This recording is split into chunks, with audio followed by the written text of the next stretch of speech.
Greetings, everyone, and welcome to Trenton 365. I'm your host, Jacque Howard.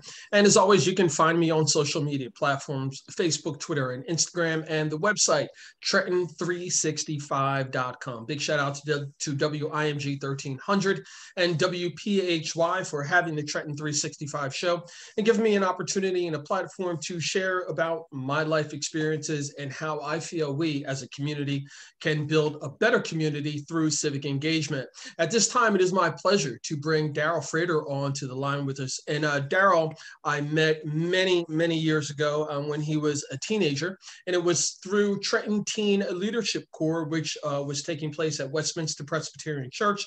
Shout out to Reverend Pastor Karen Hernandez Grandson, as well as Pastor Alexandra Zareth, who is no longer affiliated with Westminster, but she is leading a congregation. And so I had been seeing Darrel do some things on social media, and it was like, wow, I haven't talked to him in a really, really long time. So I reached back out to him. He so graciously took my call, and I said, you know, can I bring you onto the show and talk about what you've been up to after you graduated from TCNJ and what you're doing in life? And he was like, yeah, I'd love to. So we're doing this like publicly. So big shout out and a big thank you to my man, Darrel Frater, for even taking the call number one from some old head, his old OG.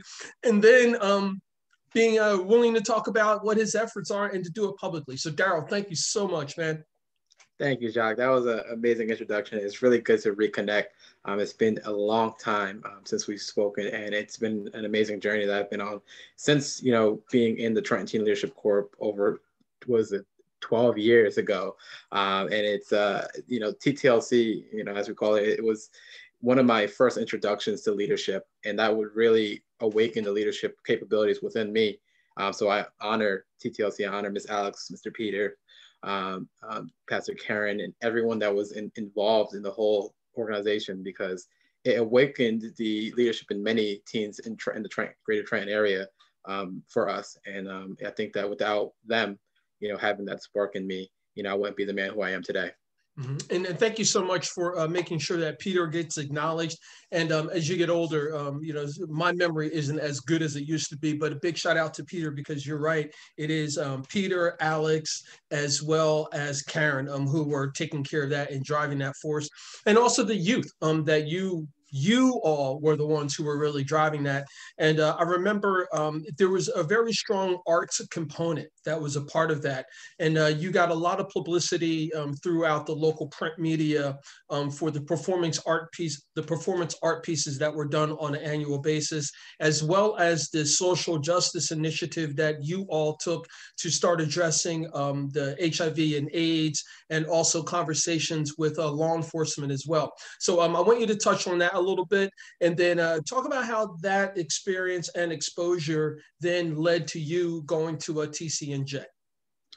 Yeah, no, so many years ago when we, united as a team with, Ms. Alex and Mr. Peters and Pastor Karen as our mentors, we wanted to figure out what ways can we engage with the city and to be, involved in some capacity to bring something to the city of Trenton that could be of value to youth and to the, people within the city. And what we came up with as a group was an annual event called Be Aware, Not Scared. And that event was to address and bring awareness to HIV and AIDS and the risks that are out there in regards to unprotected sex, and just being able to understanding what capabilities can be done to educate people and to make them aware about that disease and how to be protected from it, and not just being afraid of it. And that's how we came up with that name. And that event was super powerful for me and all the other teams that were a part of it, because we organized a full-fledged event that had sponsors, that had performances, that we marketed and really got people to be involved. And, it took a lot of planning.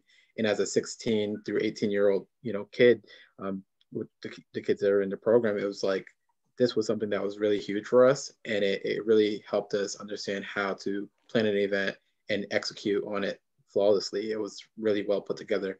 And with the press that we got from those events, it really showed us that, hey, we put our hearts into something and are able to execute on it and do well in it, it will get recognized and we'll have a bigger impact in the city. So it was a great thing. And we also connected with a lot of people from the College of New Jersey while I was in high school. And, me and Naisha, who was another teen in the program, we both ended up going to TCNJ for our undergrad. And it just kind of set us up to build those connections and kind of give us more confidence and know like what schools were out there and what schools really, aligned with the way we thought in our career paths.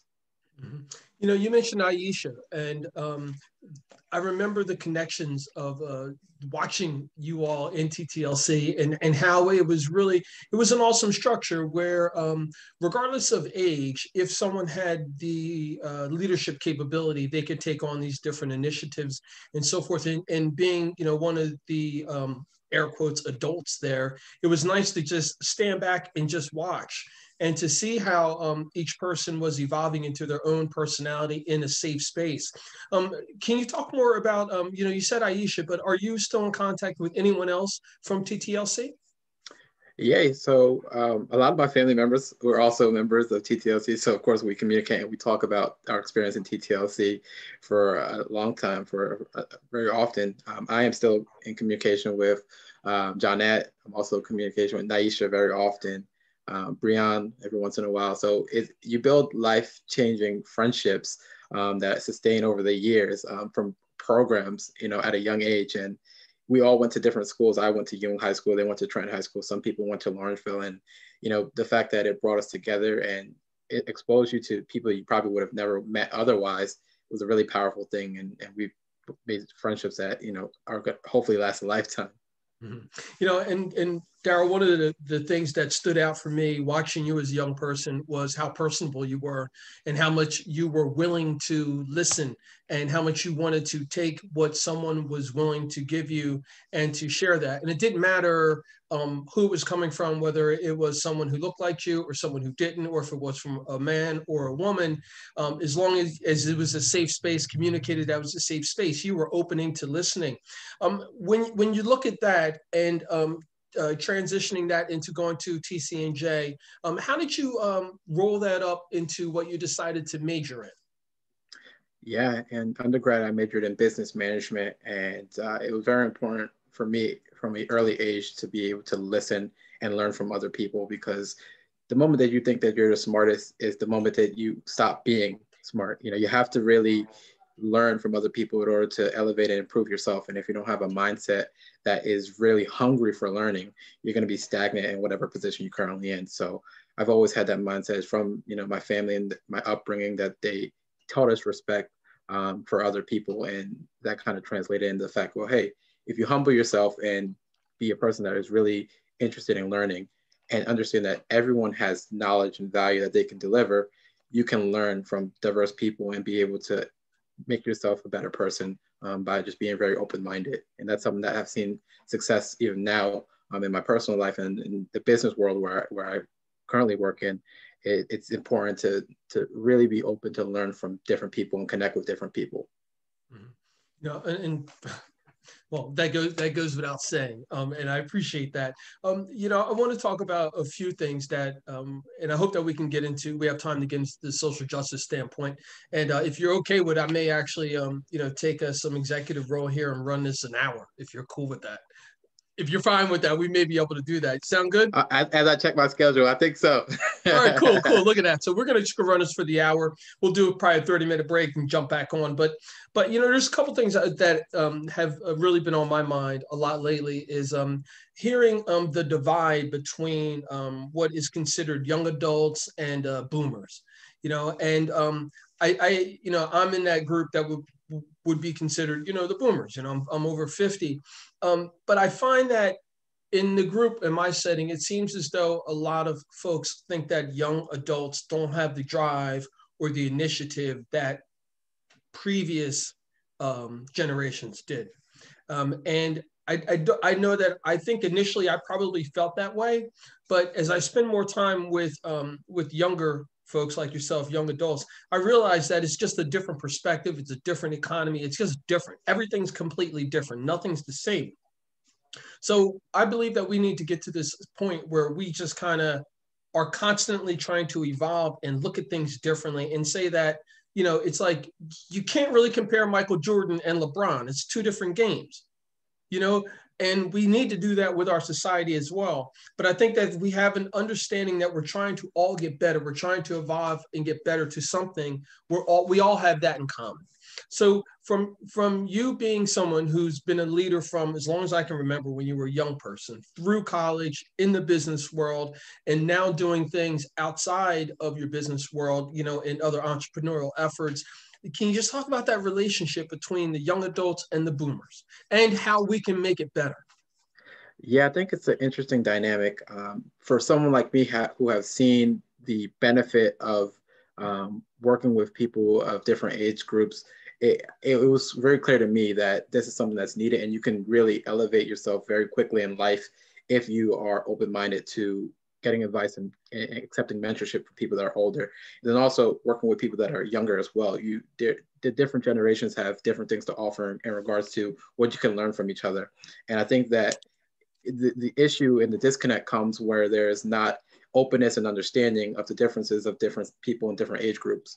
And, some people would say, in regards to those differences, different generations have a difficult time understanding or accepting them. And kind of like, if you want to, like, lack of better words, like the older generations, there's a stereotype from the younger generations where they assume that the older generation doesn't want them to be different, or they want them to be exactly how they were.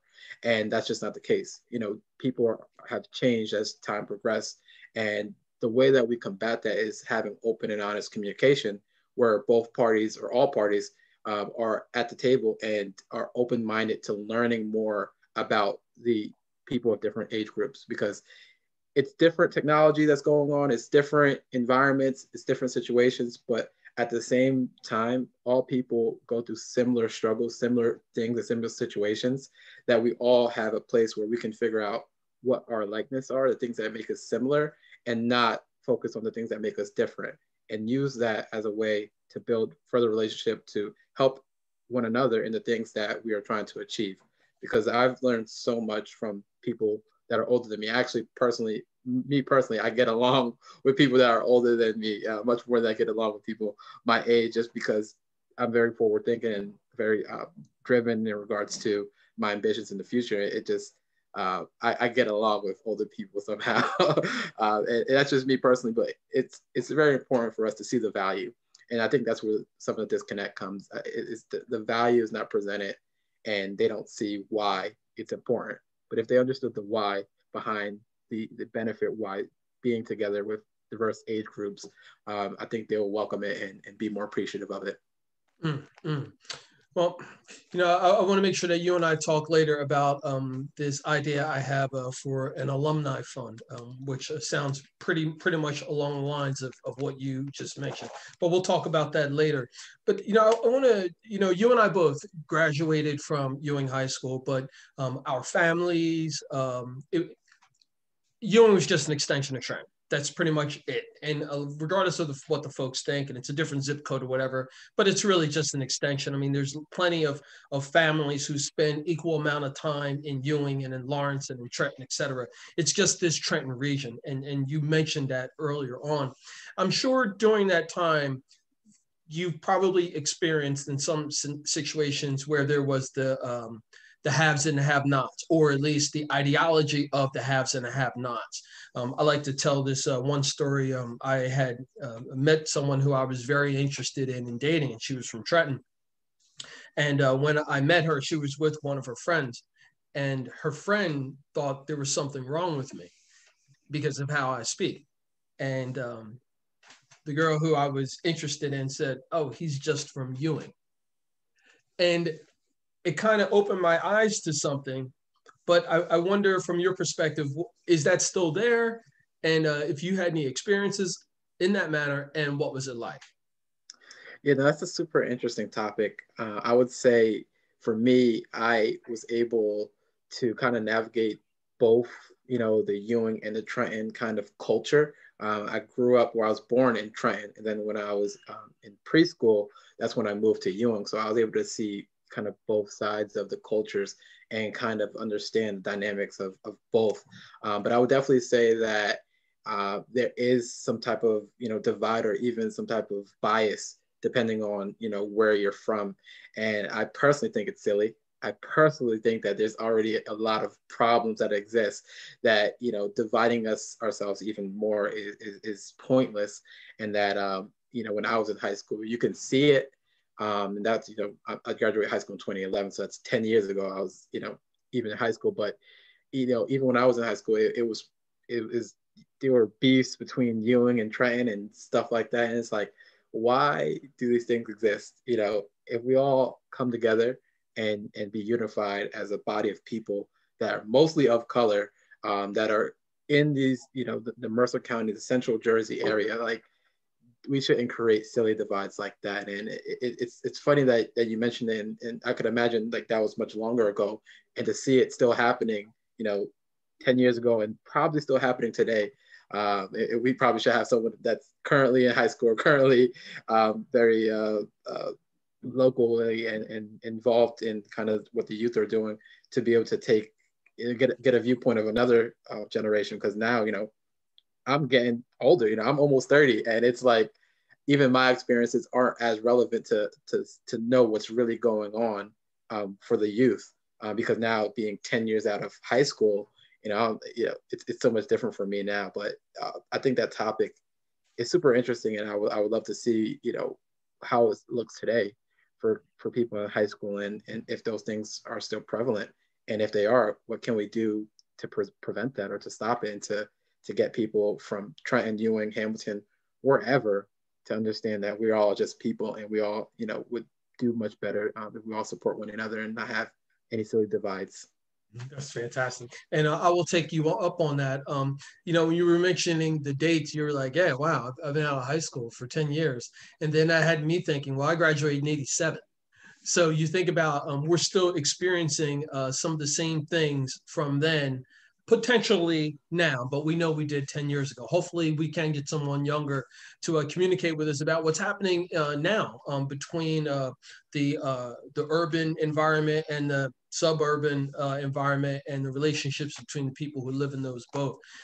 That leads me to think about like MLK. We just celebrated MLK's birthday.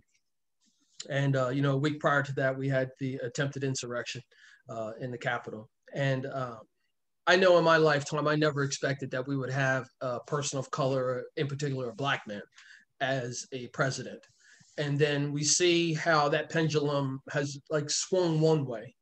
And I think that with the previous administration, or the one that was just after his, it probably swung back the other way much harder, or equal in some people's mindsets. But as we come back more towards center, I know that there's going to be a much stronger responsibility on your generation. This is your country. This is your world. And I say that because you're the 20s and 30s-year-olds. Around the world, you all are more united and together, more so than any other generation has been in the history of humans on Earth. So I often wonder about what the social justice efforts, what they're going to look like. And I'm going to speak on a few things that, are, out front for me or on my mind, but I want to know for your generation, so we can think about how we can bridge the gap. So I know when we think about,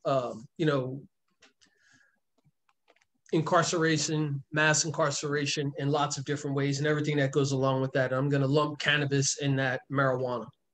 Also, LGBTQ plus rights and initiatives. And I think and of course the environment, because we all have to take care of the environment. So those three things: the environment, LGBTQ plus, and mass incarceration. So those three things I would say are really, really at the forefront of what I'm thinking about. Are those things as important for your generation? Yeah, I think it is definitely as important for our generation.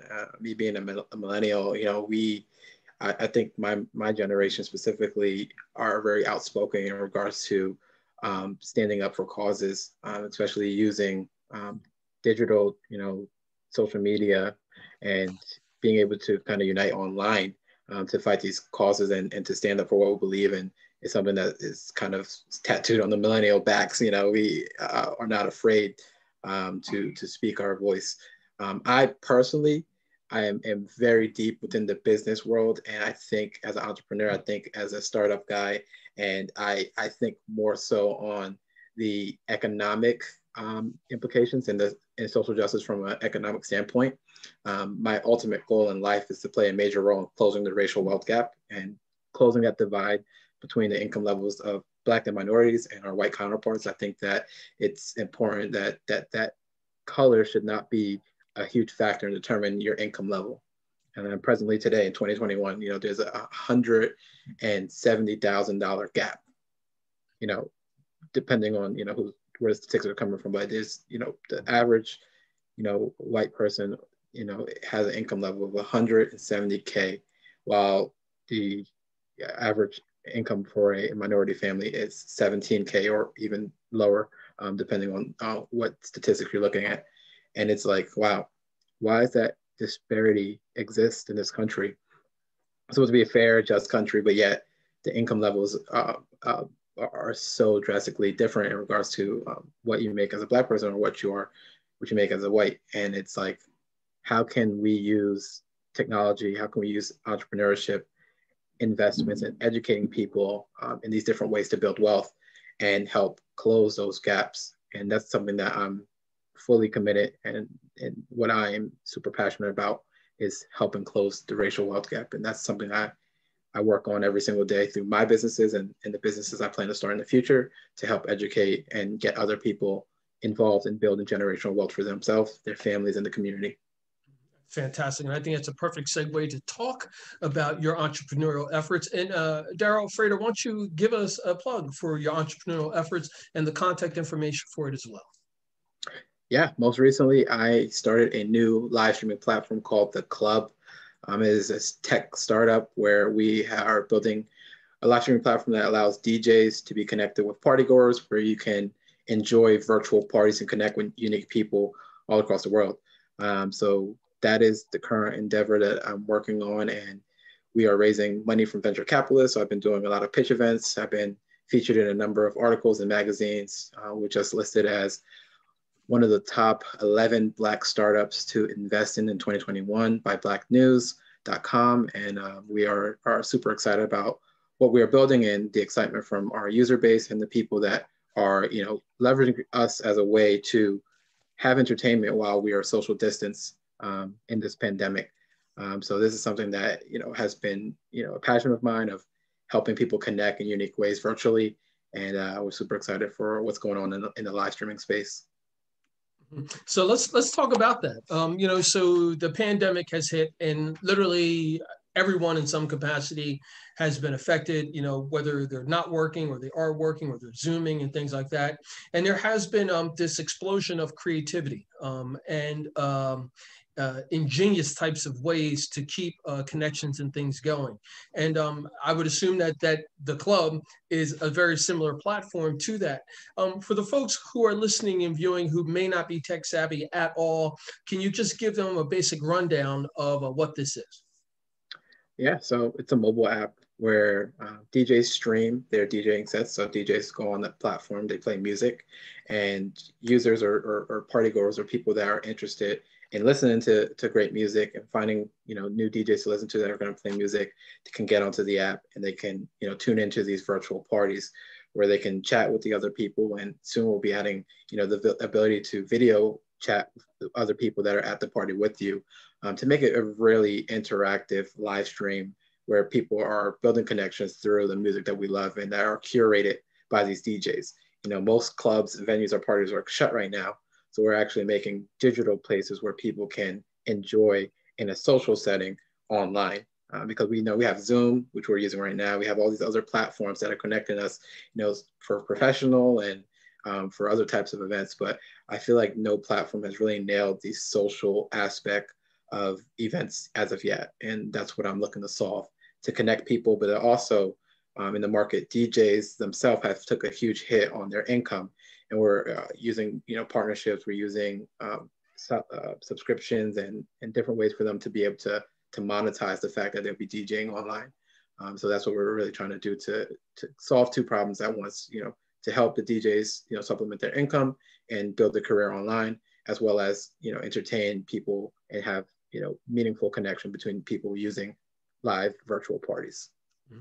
And also being responsible as well, because again, I think that's something else too, is that for whatever reason, it looks as like 70 something million of our other human beings here in America just decided that they weren't going to listen to scientists on some things, and still in some cases don't believe that what is going on is actually something that is really going on. So it doesn't surprise me that you've taken the proper precautions to make sure that, hey, we're going to do this in a safe and responsible way, and it's going to be done virtually so people don't have to worry about transmitting or contracting anything out there that's bad. So kudos to you as well.